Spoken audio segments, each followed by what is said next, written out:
ఏంటి అప్పులు? పెరుగుతున్న ఆంధ్రప్రదేశ్ ప్రభుత్వ అప్పులపై వైసీపీ విరుచుకుపడుతోంది. కూటమి ప్రభుత్వం మితిమీరి అప్పులు చేస్తోందని వైసీపీ నేతలు ఆరోపణలు గుప్పిస్తున్నారు. అయితే వైసీపీ నేతల విమర్శలకు కూటమి నుంచి కౌంటర్ కరవైంది. మంత్రులు, కీలక నేతలు ఉలుకు పలుకు లేకుండా మౌనంగా ఉండిపోతున్నారు. విమర్శలతో విరుచుకుపడుతున్న వైసీపీని కౌంటర్ చేయడంలో దారుణంగా విఫలమవుతున్నారు. కూటమి ప్రభుత్వం అడ్డు అదుపు లేకుండా అప్పులు చేస్తోందని వైసీపీ ఆరోపిస్తోంది. విజన్ అంటే అప్పులు చేయడమేనా అని నిలదీస్తున్నారు వైసీపీ నేతలు. బెవరేజెస్ కార్పొరేషన్ ద్వారా అప్పులు తీసుకున్నారని మాజీ ఆర్థిక మంత్రి బుగ్గన రాజేంద్రనాథ్ రెడ్డి ఆరోపించారు.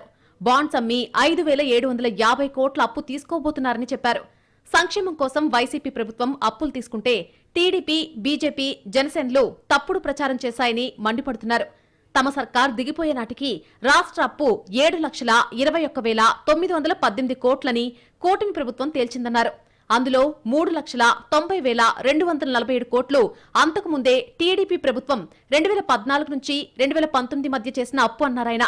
అంటే తమ ప్రభుత్వం చేసిన అప్పు 3 లక్షల కోట్ల చిల్లర మాత్రమేనన్నారు. కానీ కూటమి ప్రభుత్వం 6 నెలల్లోనే ఏకంగా 1,12,750 కోట్ల అప్పులతో రికార్డులకెక్కిందని విమర్శించారు. దేశ చరిత్రలో ఎప్పుడూ ఇంత పెద్ద ఫ్రాడ్ చూడలేదన్నారు. తెచ్చిన అప్పు మీద శ్వేతపత్రం విడుదల చేయాలని అన్నారు. 40 ఏళ్ల చరిత్ర, 70 ఏళ్లకు పైగా వయసున్న చంద్రబాబు ఎందుకు ఫ్రాడ్ చేస్తున్నారని ప్రశ్నించారు.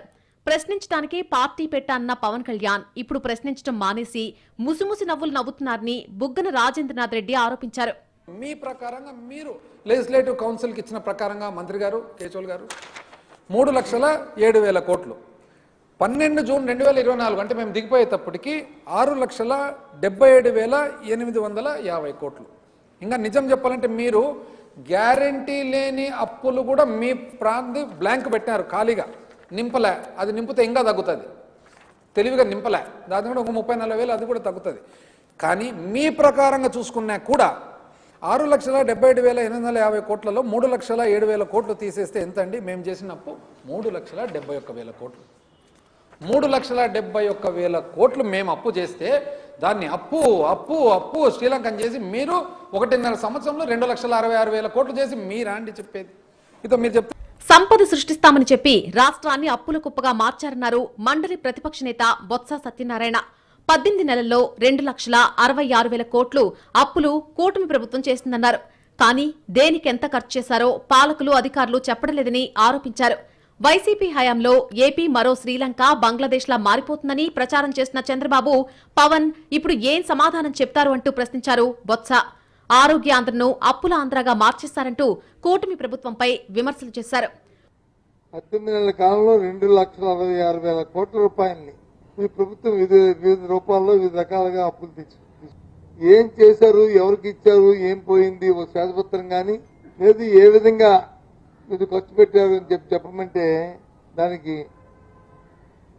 ఎక్కడా కూడా ప్రభుత్వంలో ఉన్న పెద్దలు కానీ అధికారులు కానీ ఎవరు కూడా నోరు మెదపట్లే. శ్రీలంక అన్నారు, సునామీ అన్నారు, లేకపోతే బంగ్లాదేశ్ అన్నారు, ఎన్నెన్నో. మరి ఇవాళ ఏంటి పరిస్థితి రాష్ట్రంలో? వైసీపీ విమర్శలతో విరుచుకుపడుతున్న ప్రభుత్వం నుంచి అధికారంలో ఉన్న పార్టీల నుంచి ప్రతిస్పందన కరువైందే. మంత్రులు ఏమీ పట్టనట్టు ఉన్నారనే అభిప్రాయం వ్యక్తమవుతోంది. కీలక అంశాలపై వైసీపీ విమర్శలు చేస్తుంటే తమకేమీ పట్టనట్టు కూటమి నేతల పనితీరుందే. కనీసం ప్రభుత్వాన్ని ప్రొటెక్ట్ చేసుకునే పరిస్థితిలో కూడా కూటమి నేతలు లేరు. ముఖ్యమంత్రి ఎన్నిసార్లు చెప్పినా మంత్రుల పనితీరులో మార్పు రావడం లేదు. అన్నిటికీ సీఎం వచ్చి సమాధానాలు చెప్పాలా? ప్రభుత్వంపై ప్రతిపక్షం ఆరోపణలు చేస్తుంటే మంత్రులు చూస్తూ కూర్చుంటున్నారు. కనీసం కౌంటర్ ఇచ్చేవాళ్లు కూడా లేకుండా పోయారనే చర్చ జరుగుతోంది.